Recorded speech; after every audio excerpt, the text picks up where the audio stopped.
1993년 뉴스룸 지금 시작합니다.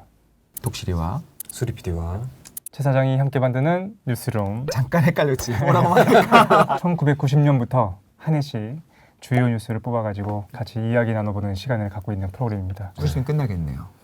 그렇죠. 휴가 오니까 이제 금방 끝나게 될 거예요.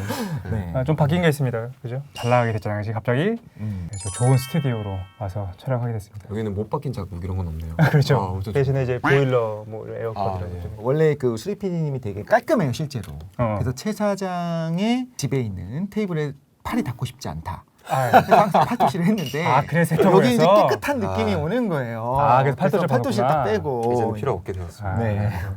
저희가 바뀐 게 있습니다. 네. 뭐가 바뀌냐면 이제 팟빵과 함께 프로그램 제작하게 돼가지고 팟빵이 뭐죠? 한국 팟캐스트를 독식하겠다. 네, 빵처럼 그죠? 먹겠다. 그죠. 네. 그러니까 유튜브는 매체 특성상 빠르고 압축적인 걸 많이 원하시잖아요. 저희가 했던 내용들 중에서 정보 중심으로 압축해서 최 사장 유니버스에 올려서 보실 수 있고 또 그런 걸 많이 요구하시더라고. 야 이거 너희 좀 얘기 좀 길게 해라. 이렇게 길게 녹음한 부분은 음성만 따가지고 팟빵에. 아무리 생각해도 내 얼굴 보려고 대부분 유튜브를 보지 않으실까. 그렇지. 자유로워진 것 같아. 팟캐스트는 우리가 좀 길게 할 수 있어가지고 많은 분들이 뭐 토론이나 막 그런 걸 많이 요구하시잖아. 유튜브에서 하지 못했던 내용들은 좀 길게 토론 형식으로 논쟁점들 오디오에서 만나뵐 수 있을 것 같습니다. 말이 좀 길었는데 1993년 뉴스 본격적으로 시작해 볼까 합니다. 우선은 각자 준비한 뉴스 하기 전에 네. 1994년이 대체로 어땠는가 추억 소환해가지고 잠깐 잡담해보는 시간 가진 다음에 각자가 준비한 본격적인 뉴스 좀 진행해 볼 텐데 이때 태어나신 분들이 지금 몇 살이냐면 28살 30대가 되게 적은이고 이때를 제가 한번 정리해봤거든요. 이렇게 얘기할 수 있을 것 같아. 세계 경제 개방화가 가속되고 있다. 국내의 압축적 경제 성장의 부작용들이 폭발하기 시작했고 세 번째로는 과학기술과 문화 발전에 대한 기대감이 컸던 시대 이렇게 볼 수 있을 것 같아요. 정리하면 이거지. 개방화, 부장효, 문화 과학기술의 발전 이때를 93년으로 보는 게 좋지 않겠는가. 그거에 대한 이유를 이제 차차 얘기하도록 하고 우리가 앞서서 90년대를 좀 봤으니까 탈냉전, 그렇죠. 대탕트의 시대 그게 3년 정도를 진행해 온 거야. 그러니까 미국식 신자유주의가 승리하고 전 세계가 이제 미국식 자본주의가 퍼져나가고 세계화가 막 일어나고 있는 그런 분위기였다라고 보시면 됩니다. 좀 주요한 뉴스부터 한번 여러분들의 기억을 좀 떠올려드리면 해외는 그런 게 있어서 빌 클린턴 미국 제42대 대통령이 취임하게 됩니다. 이때가 1월 20일 날. 기억납니다. 클린턴. 그지? 클린턴이 그거 맞죠? 문제는 경제야. 그렇지. 세부적인 건 좀 뺐어. 9월 13일 날 너무 건너뛴 거 아니야? 8개월을 1월 20일이었다가 갑자기 해외 뉴스는 볼 게 별로 없다. 9월 13일 날 이제 이스라엘하고 팔레스타인 해방기구 평화협정을 93년 9월에 맺게 됩니다. 근데 올해는 못 가. 2000년대까지 조금 평화가 조금 유지되는 것처럼 보였지만 그 이후에는 다시 이제 문제가 발생하기 시작하죠. 나중에 다룰 일이 있으면은 다루도록 하고 10월 3일에는 1993년 러시아 헌정위기라는 게 있습니다. 기억 하나도 안 날 거예요, 그지? 1990년대 들어서자마자 소련이 붕괴하고 나서 이제 개방화 정책을 했잖아요. 그거를 이제 이끌었던 게 이제 보리스 옐친 대통령이었어. 보수 세력이 있을 거 아니야. 여기서의 보수는 공산주의 세력이었겠지. 그래서 급진적인 개혁이나 개방 같은 걸 반대하는 보수적인 세력들이 있었는데 특히 소비에트라고 해. 최고회의를 얘기하거든요. 공산주의 최고회의에서 반대를 하게 됩니다. 그래서 옐친하고 계속 부딪혀. 당연하겠죠. 어떻게 보면. 10월 3일 날 군대를 이용해서 옐친 대통령이 소비에트 지도자들을 체포하게 됩니다. 시위를 이제 진압하고 의회를 해산하고 그런 일이 이제 10월 3일 날 있었다라는 거죠. 좀 당시에 어떤 서구 세계에서는 이거를 긍정적으로 봤겠네요. 그렇지. 이제 미국이나 서방 세계에서는 좀 긍정적으로 볼 수도 있었겠다. 우리랑 연결되는 거는 이제 12월 15일 날 있었어. 이거 기억납니다. 우루과이 라운드. 그렇죠. 아마 이름은 다 들어보셨을 것 맞아요. 같아요. 이제 기존의 세계 무역 질서를 이끌어왔던 게 이제 가트죠. GATT라고 해가지고 관세 및 무역에 관한 일반 협정, 이게 전 세계 무역 질서를 이끌어왔었는데 좀 이제 한계들이 있었어요. 국가 간 협상이었기 때문에 너무 예외 사항도 많고 이걸 전체적으로 다뤄야 되지 않겠는가라는 것 때문에 우루과이 라운드가 있었고 그다음에 이거에 대한 결과로서 세계 무역기구 WTO가 출범하게 됩니다. 전 세계가 다 갈등을 해요. 특히 미국하고 EU가 아니라 아직은 이제 EC인데 유럽하고 계속해서 이제 농수산물이나 이런 것 때문에 갈등을 갖고 있다가 최종 타결됐던 게 12월 15일이었죠. 우루과이 라운드는 왜 이름이 우루과이 라운드예요? 몇 가지 협의하는 것들이 있었거든요. 그 중에서 이제 WTO가 출범하기 직전에 있었던 건 이제 우루과이에서 협약이 이루어졌기 때문에 그냥 우루과이 라운드다라는 거죠.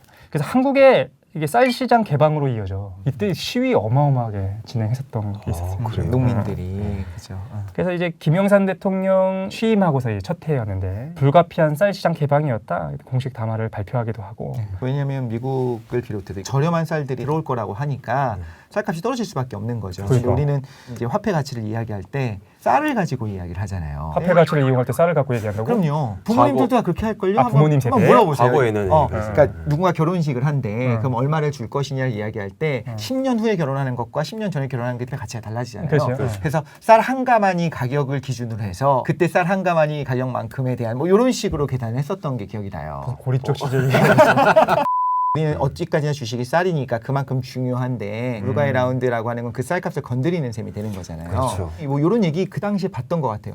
시간이 지나고 나면 식량을 무기화를 할 수가 있다. 그러니까, 여우와 그러셨어. 꽃신 뭐 이런 이야기들 있잖아요. 그래서 지금은 싸게 하고 있지만 결국 문제가 생겼을 때 쌀값을 올려버리게 되면 그때 뭐 자국민 다 죽는 거냐. 그때 막 식량 안보 얘기하고. 네, 얘기했었어요. 그랬구나. 근데 재미있는 건 지금 2020년을 사는 우리 입장에서는 에너지와 식량이라고 하는 것이 미래에서 얼마나 중요한 전략 자원이 될지를 다시 좀 생각하는 시기가 된 거를 생각해 보면 세상이 진짜 돌고 도는구나 싶은 생각이 들기도 해요. 그러니까 이때만 해도 세계라는 것은 개방화의 방향, 세계화의 방향만을 생각했었지 국가가 스스로 이제 고립되고 이제 관세 장벽을 올리고 이걸 상상하기 어려웠어서 근데 근 몇 년 사이에 갑자기 분위기가 많이 바뀌었다는 거죠. 해외에 대해서는 뭐 간단하게 이렇게 보도록 하고 국내 봐야죠. 정치부터 잠깐 보면은 2월 25일 날 제14대 김영삼 대통령 취임식이 있게 됩니다. 32년 만에 이제 군부 정권이 이제 이분이 되고. 그 3당 합당했던 분 아닙니까? 그렇죠. 기억이 가물가물하네. 그렇죠. 궁금하신 분은 저희 1편인가요? 바로 이분입니다. 맞아요, 맞아요. 문민정부가 출발했고 3당 합당을 통해서 이제 대통령이 되신 거죠. 그렇다면은 영원한 라이벌. 이때는 당신이 이제 의원이었으니까. 그렇죠. 김대중 의원은 어디 갔나? 영국으로 가셨습니다. 아 그래요? 그래서 그게 기억이 안 나. 그럼 몰랐어. 우리는 잘 몰랐지. 그래서 캠브리지 대학의 개공 교수로 연구 활동차 이제 영국으로 가시고 오래 계실 줄 알았는데 7개월 만에 돌아오세요. 어쨌든 김영삼 대통령은 신한국 창조를 강조합니다. 새로운 한국을 만들겠다. 빠른 개혁을 추진했는데 실제로 화끈한 성격처럼 개혁을 추진하게 되죠.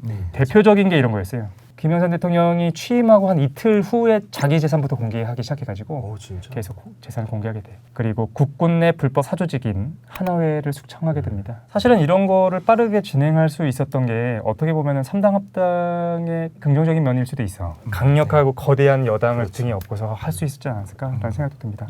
그리고 안기부를 개혁하고 우리가 잘 알고 있는 금융실명제. 이걸 섞어서 생각해야 돼. 금융실명제를 한 다음에 고위공직자 재산 공개를 하면은 이 사람이 숨겨놨던 재산들이 다 드러나게 되는 거야. 그렇지. 그럼 이제 파급력이 크게 됐죠. 아니, 계좌를 만드는데 자기 이름으로 하는 거예요. 실명으로 하는 거래. 이게 너무 당연해서 당연하다 싶은데 그렇지 않았다는 거잖아요. 이 전까지는. 그럼 이 당시에는 진짜 완전 가명으로 해도 상관없었던 거예요? 어느 정도까지는. 그러니까 내가 예를 들어가지고 내 이름 말고 이제 수리 수리 PD. PD, 독수리 PD 막 해서 재산을 막 숨겨놓는 거지. 궁금한 게 그러면 고위공직자분들은 이거를 몰랐어요? 긴급하게. 이게 재밌어요. 깜짝 놀랐지. 거의 서프라이즈. 본인도 그렇게 얘기했다고 하던데. 많이 놀랐지. 아 진짜? 김영삼 대통령의 지지율이 이때 90%였어. 전 국민의 사랑을 받고 있는 분이었죠. 8월 12일 날 자기 이름으로만 금융사와 거래할 수 있게끔 됐다라는 거죠. 가명 못 쓰고. 그렇지. 차명도 못 쓰고. 긴급 재정 경제 명령이 발동이 돼요. 12일 7시를 가해서 전격 단행되었다. 멋지지 않아요? 이름도 멋져. 긴급 재정 경제 명령. 그렇지. 딱 해서 그날 오후부터 딱 발동을 한 거죠. 그렇죠. 그 순간부터. 대응하기 어렵게 네. 한 90만 계좌 6조 원 정도의 가명 차명 예금이 실명으로 전환됐다 와. 하는 겁니다. 근데 요게 이제 그 후폭풍으로 불법 비자금이라든가 이런 것들 다 동결을 시켜버리는 셈이 된 거잖아요. 그래서 이런 것들 때문에 IMF의 어떤 요인 중에 하나도 되기도 했다라는 이야기가 있기도 해요. 그래요? 그 당시에 이제 아픔이 있었던 분들에게는 좀 죄송하기도 한데 한편으로는 이거를 그대로 그럼 안고 갈 거냐. 썩은 환부를 도려내야 되는 거는 언젠간 했었어야 됐다라는 생각이 들기도 하고. 독실에 얘기를 잘했는데 사실은 썩은 환부를 도려내야 되는 거지. 그 특히 60년대, 70년대 급격히 막 성장 중심으로 가기지 않았습니까? 우리를 스스로 정비할 수 있는 시간이 없고 그러다 보니까 많은 문제점들이 생겨요. 이제 뒤에 이제 나올 텐데 그게 하나하나 터지기 시작하거든. 그건 뭐 뒤에서 다시 한번 다뤄보도록 하고 9월 7일이 되면 공직자 재산 공개가 단행됩니다. 그러니까 내가 만약에 이 사람 저 사람 이름으로 돈을 많이 숨겨놓은 공직자였어. 근데 첫 번째 금융실명제 내 이름으로 바꾸래. 다 컸어. 그랬더니 한 달 있다가 공직자 재산 공개. 대박이다. 근데. 망한 거지 나는. 1급 이상의 고위 공직자들, 국회, 행정부, 법원, 헌법재판소 공직자들의 재산이 공개가 됩니다. 대대적인 교체가 이루어지게 돼요. 그럴 수밖에 없겠네요. 그래서 대법원장도 바뀌고 경찰청장, 국회의원 막 바뀌고 이때 국민들이 열받고 야 돈을 그렇게 많이 숨겨놨었어? 막 이런 일들이 있었는데 우리는 기억이 잘 안 나지. 압축적인 경제 성장이 발생시킨 문제들이 폭발하기 시작합니다. 그래서 93년은 유난히 사건 사고가 많았던 해였다라는 거죠. 바다와 하늘과 땅에서 모든 교통수단에서 대형 참사가 일어났던 해이기도 했고, 그래서 국민들의 충격과 불안이 컸고, 난 요거는 기억나요. 어른들이 이렇게 말씀하셨어. 대통령 때문인가? 그러니까 왕을 잘못 보고 봐가지고 아 진짜. 그때는 막 대통령이 왕같이 이렇게 생각하는 그런 분위기였으니까 하나씩 좀 보면 그 아파트 붕괴가 있습니다. 1월 7일 날 충북 청주 우암 상가 아파트 붕괴 사고가 있었고, 화재가 직접적인 원인이었는데 부실 공사 때문에 이제 무너지게 된 거다라는 거죠. 사상자가 78명이었어요. 28명이 사망을 했고, 제대로 된 이제 건축 자재를 쓰고 법을 준수하면 돼요. 건축을 할 때도 그 법적인 어떤 강도를 준수하고 그걸 그대로 했었으면은 그 폭발의 충격을 버틸 수 있는데 그게 안 돼가지고 3월 28일에는 구포 무궁화호 열차 전복 사고. 무궁화호 열차 그냥 전복된 거지? 이것도 되게 황당합니다. 78명이 사망을 해요. 우리가 이제 기차를 탈 때 안전하다라는 생각을 좀 하잖아요. 그래서 기차 같은 경우에는 이제 안전벨트가 없기도 하고요. 그렇네. 서서 다니고. 네. 그럼 도대체 어떻게 이게 전복을 했느냐, 이게 충격적인데, 서울발 부산행 무궁화호였어요. 근데 구포역이면 이제 부산 근처잖아요. 네네. 거의 다 도착을 했을 때 기관사가 봤는데 저 앞에 그냥 땅이 푹 꺼져 있는 걸 발견을 한 거예요.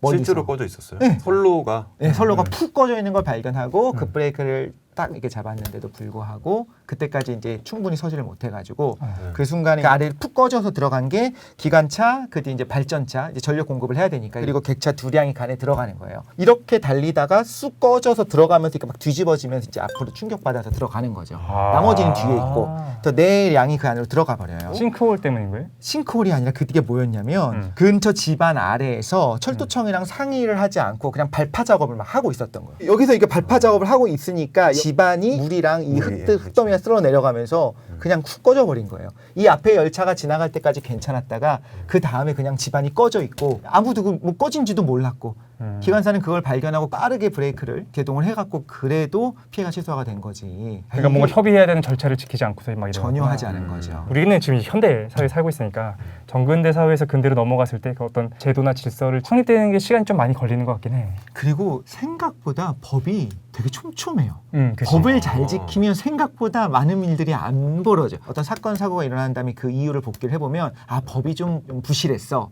이게 좀 보완이 돼도 좀 필요한 법이었어라고 하는 경우보다는 준수하지 않은 경우들, 그게 관례라고 하는 이름 하에 미명하에 그냥 이렇게 진행된 것도 있었을 거잖아요. 법은 굉장히 잘 촘촘하게 짜여져 있는 경우들이 많다라는 게 이번에도 저 좀 보면서. 그리고 하늘에서도 일어나죠. 7월 26일 아시아나 항공기가 추락하는 사고가 발생하죠. 이거는 이제 서울발 목포행 아시아나 항공이었어요. 733편이고 우리가 아시아나 항공이 몇 건의 큰 사고가 있는데 제일 유명하게 사람들이 알고 있는 건 괌에 추락했던 사고가 있었잖아요. 근데 이때도 굉장히 큰 사건이었는데 목포로 가는 거예요. 목포공항으로 가는 거였는데 10km 정도 떨어져 있는 해남의 야산에 추락을 했어요. 이제 110명이 탑승했었는데 66명이 사망을 하게 됐고요. 그 사고 경위는 그래요. 선회를 하다가 착륙을 하게 됐잖아요. 근데 악천후였던 거예요. 그 시기가 맑지도 않고 착륙할 때 기본적으로 이제 계기 비행을 하고 착륙을 해야 되는데 이 목포공항 자체도 좀 작은 공항이고 제대로 계기가 맞춰져 있지도 않고 그런데 이때 시기가 그만큼 안 되는데도 불구하고 그냥 착륙을 강행을 하려고 한 거예요. 그래. 그래서 첫 번째 시도를 하는데 활주로에 맞춰서 못 들어갔어요. 다시 폭행하고 두 번째 시도하는데 그때 또 못 들어갔어요. 또 다시 이렇게 한 바퀴 돌고 세 번째 할 때쯤 되니까 너무 마음이 좀 급해진 게 있었던 거예요. 근데 왜 이렇게 무리한 시도를 한 거예요? 그 이유 중에 하나로 요걸 꼽기도 해요. 이때 아시아나 항공이 광고했던 게 정시 출발, 정시 도착이 뛰어난 항공사다, 이걸 굉장히 많이 했었다고. 그래서 그래. 이제 기장, 그러니까 알게 모르게 마음도 급해진 것도 있을 거고, 그래서 너무 낮게 날아간 거예요. 산이 여기 있었는데 산 위로 해서 비행기가 이렇게 날아가야 되는데 그때 이제 너무 아래로 내려가다 산을 뒤늦게 발견을 했는데도 불구하고 부딪혀가지고 시기가 안 좋은데. 그렇죠. 야산이 추락을 하게 됐죠. 그래서 우리가 생각해야 될 게 있는데 비행기를 타다 보면 우리도 정시 출발을 좀 안 하는 거 맞지? 특히 제주행 같은 경우에는 그렇죠. 너무 딜레이가 많이 돼. 맨날 다 딜레이. 그런데 너무 정시 출발을 우리가 승객조차도 닥달하지 않는 게 더 필요하다는 이 문화가 생겨난 게 무조건 안전이 제일 중요하다라는 거를 이런 분위기, 우리 문화가 좀 필요하지 않나라는 생각도 들었습니다. 사실 그렇게 안전에 대해서 강조한 게 아마 93년 이렇게 사고들이 많이 나면서 그렇죠. 그런 것도 있는 것 같아. 그리고 마지막으로는 10월 10일 서해 회디오가 침몰을 하게 됩니다. 전북 부안 위도 앞바다에서. 이 이름은 너무 익숙하다. 네. 전 국민이 충격으로 몰아넣었던 요거에 대해서는 독실이가 자세하게 다음에 해주는 걸로 하고, 그래서 이걸 그냥 단순히 우리 부모님 세대들이 야 이거 이 지도자를 잘못 뽑았기 때문이야 라고 볼 것이냐. 근데 이제 구조적으로 보면 60년대 70년대의 압축적인 성장에 대한 부작용들이 이제야 팡팡팡 터지기 시작한다. 이어서 계속 일어나요. 94년도에는 이제 성수대교 붕괴도 있고, 95년도에는 삼풍백화점 붕괴도 있고, 그리고 97년도에는 이제 경제, 이런 시대를 우리가 지나왔기 때문에 우리가 좀 안전하고 정비된 시대에 살게 된 건 아닌가라는 생각도 듭니다. 사고가 나야 언론의 주목을 받고, 그래서 국민들도 질타를 하고, 그래 누군가 책임을 지려는 모습이라도 보이고, 그래야지만 좀 세상이 바뀔 거라는 생각을 저도 그렇게 생각을 하거든요. 근데 제 아쉬운 건 이런 거예요. 왜 이렇게 크게 사고가 나야 바뀌나? 좀 작은 사고들이 나도 그러니까. 그때 좀 이제 이런 문제가 있을 수 있구나. 그럼 더 큰 사고 나왔을 때니까 미리 바꿔야겠다라고 이제 생각을 하고, 이번에도 보니까 있었어요. 작은 사고들 계속 있었어요. 계속. 시그널이 있었는데. 네, 시그널도 있었고 다 있었는데도 불구하고 그 작은 사고는 작은 사고대로 묻혔었던 거예요. 큰 사고가 나니까 우리가 알게 돼요. 비로소 그렇게 하는 거구나. 근데 그런 다음에 또 그게 또 반복되잖아요. 한 10수년 지나면 또 반복되고 또 반복되고. 사회면도 봅시다. 사회적으로는 이런 일들이 있었어요. 5월 28일 날 제1기 한총련 출범식이 있게 됩니다. 그 한총련이 이제 한국대학 총학생회 연합이지, 원래 전대협이라고 학생운동을 계속해서 이끌어왔던 그 조직이 있었는데 이제 한총련으로 변화되게 된 거예요. 사실은 한총련이 처음에 출범할 때 기대가 컸지. 그러니까 전대협이 계속 이끌어왔었던 그 유산을 이어받기도 했고, 그 출발부터 규모가 어마어마하기도 했지. 그런데 아시는 분은 아시겠지만 많은 문제들이 발생하게 됩니다. 연대 사태도 있고 그래가지고 이제 끝이 좋진 않았는데, 어쨌든 한총련 출범식에서 5월 28일 날 고려대에서 전국 180개 대학 그리고 대학생 6만여 명이 참석해가지고 출범을 하게 되죠. 그래서 선언문에서 우리는 자주, 민주, 통일 지향한다라고 밝히게 됩니다. 노래도 기억나네 나는. 노래가 있어요. 한총련 깃발 뒤높이 뭐 있었는데 어쨌든 그런 일이 있었죠. 지금 이 얘기를 듣는데 내가 어른이 됐구나라고 또 순간 느꼈어요. 네. 다 이 문구들이 좋은 문구들인 거예요. 평등 뭐 이런 것들이 다 좋은 말이잖아요. 그렇죠. 자주라고 하는 단어가 어떤 걸 함축하고 있겠구나를 지금 느꼈어요. 아, 지금 그래? 몰랐으니까 나는. 어. 그냥 우리 초등학교 때부터 듣잖아요. 자주적인 사람이 되어라. 자기 주도적인 학습을 해라. 뭐 이런 식으로 배우면서 잘하잖아요. 근데 자주는 자주인 거야. 네, 주체. 근데 한총련에서 생각했었던 그 자주라고 하는 거는 민족 자주. 미국을 빼버리고 사실 우리 그렇죠. 민족을 그런 자주들이 들어가 있는 거잖아요. 그렇죠. 이제 알았어요. 와, 아, 깜짝 그래서? 놀랐어. 근데 성장한 것 같아. 많이 쑥스러운데. 독실이는 사실 이게 관심 없는 사람들도 많았고, 그치, 우리는 그치. 이제 학생운동이 저문 다음에 이제 교육받았던 사람이니까. 근데 정확하게 한총련은 NL 계열이었고, 뒤에 나중에 이제 PD 계열이랑 문제가 되면서 이제 PD 계열이 독립해 나오기도 하고, NL 계열이었어요. 너무 과격한 시위나 그런 것 때문에 이제 사회적으로 지탄도 많이 받고, 그 다음에 우리가 입학해서 이제 비운동권 학생회들이 출범하게 됐다라는 거죠. 그리고 9월 28일에는 엄청난 일이 발생합니다. 민족 역사에서 굉장히 중요한 사건이 발생해요. 1993년 9월 28일 단군릉이 발견됩니다. 이거 알아? 단군릉? 야, 이거는 어마어마한 사이언스죠. 북한에서 북한 사회과학원이 평양 강동군에서 단군의 릉으로 추정되는 묘역을 발견했다. 아니 단군이 한 분이 아니잖아요. 이건 여러 가지 해석이 있어요. 그러니까 그걸 그래요? 북한도 처음에는 단군이라는 것이 그냥 왕 전체에 대한 달라이라마처럼 그런 거다라고 했다가 갑자기 단군릉이 발견됐다. 그래서 현재는 어떤 상태냐면, 자료화면 나올 수도 있는데 피라미드를 만들어놨어. 아, 그걸 또 만들어 놓은 거예요. 그렇죠. 이렇게. 화강석 1994개로, 왜냐면 1994년에 만들었거든요. 김일성의 지시로. 복원을 한 게 아니라 만든 거네. 다시 그렇죠. 꾸몄네요. 그래서 원래 이곳에 실제로 단군릉이라고 불리는 그 릉이 무덤이 있었어요? 있었어. 근데 이게 고려 시대부터 단군릉이라고 불리긴 불렸대. 왜 불렸는지 몰라. 전통적으로 거기서 제사를 지내왔는데 갑자기 진짜 단군이 발견됐다. 그러면서 이제 릉을 만들게 된 거예요. 근데 이게 그러면 왜 단군릉인가? 과학적인 증거는 뭐냐? 북한 사회과학원에 따르면 무덤 안에서 유골이 발견되는데 이게 남녀 유골이 섞여 있었던 거야. 근데 거기서 이제 구분해서 남자 유골을 분석을 해요. 전자상 자성 공명법? 맞아? 상자성 공명법 같은데. 전자상 자성 공명법? 그래서 어쨌든 두 군데 북한에 있는 연구소에서 20번, 30번 정도 모르겠다. 이걸 계속해서 이제 측정을 했대. 그랬더니 대략 이 뼈가 5011년 전에 있었던 거다. 그래서 이게 단군이시다라고 이제 북한에서 얘기하고 있는 거죠. 아니 이거를 왜 근데- 방사성 그 동위원소 분석법을 하지 않고 이걸로 했지? 왜냐면 방사성 동위원소 분석법은 1000단위, 2000단위 길지 않아? 오차 범위가 굉장히 크지 않아? 아니 그러니까 5,000년 정도면 충분히 할수 있어? C로 하면. 아 그래? 근데 어쨌든 응. 했어. 그래서 이제 5011년 전 분이래. 그래가지고 이제 단군릉이 된 거다라는 거죠. 그래서 여러 가지 분석이 있어요. 도대체 갑자기 얘들이 이런 걸 왜 하는가? 그러니까 북한이 정통성을 만들어 나가는 단계였다라는 거죠. 고조선, 고구려, 발해, 고려, 북한으로 이어지는 정통성이 우리한테 있다라는 것을 좀 보여주기 위해서는 아니었는가? 아 하는 단군이 거죠. 거기 있으니까. 아. 그리고 몰랐는데 세계 4대 문명권이라고 하잖아. 네. 근데 북한에서는 5대 문명권이라고 해가지고 대동강 문명이 있다. 거기서 그래서 그거에 대한 한 일환이 아니었나. 메소포타미아, 황하 거기다 그- 이제 그 대동강을. 그렇지. 난 근데 이 그런 부분은 신기하다. 뭐 인정해줄 만하다고 봐요. 뭐 국내성이라든가 네. 그 평양성 같은 경우에도 고구려 같은 경우에도 거기 위에 있었잖아요. 네네. 뭐 지역이 그 위에 있으니까 그럴 수도 있다. 그럼 어때? 독실이는 세계 5대 문명권을 지지하고 그러니까 북한이 그 고조선부터 시작해서 한반도 역사와 그 한민족의 그 역사의 전통성을 가지고 있다라고 했을 때 맞아. 그리고 너네 우리랑 같은 민족인 거 알지? 이렇게 우리가 얘기하면 되는 거 아니에요. 그러니까 정통성이 북한에 있다라고만 얘기할 수는 없다. 그게 아니라 그 그렇지. 같은 한반도 거지. 역사니까. 그래서 우리의 단군께서 이제 과학적인 증거로서 남게 되셨다. 그런 게 있었고 문화적인 면에서는 뭐 다양한 것들이 있습니다. 90년대 이전까지는 이념 중심이었잖아. 그러니까 이념 대립. 그러니까 모든 컨텐츠들이 그걸 중심으로 만들어졌었는데 이념이 종식되고 나서 탈이념적인 다양성. 그러면서 당연히 문화의 르네상스가 올 수밖에 없었던 건 아닌가라는 생각이 듭니다. 그래서 뭐 영화는 뭐 사편제 보셨습니까? 어릴 때 봐서 저도 어릴 때 저도 봐서. 기억이 잘 나. 봤어요? 네, 봤죠. 6살 때? 아니 그게 아니라 나중에 초등학생 되고 나서 반에서 다 같이 모여가지고 봤던 기억이 나요. 이게 학교에서 다 데리고 가서 보고 막 그랬었어. 그리고 주라기 공원이 있대.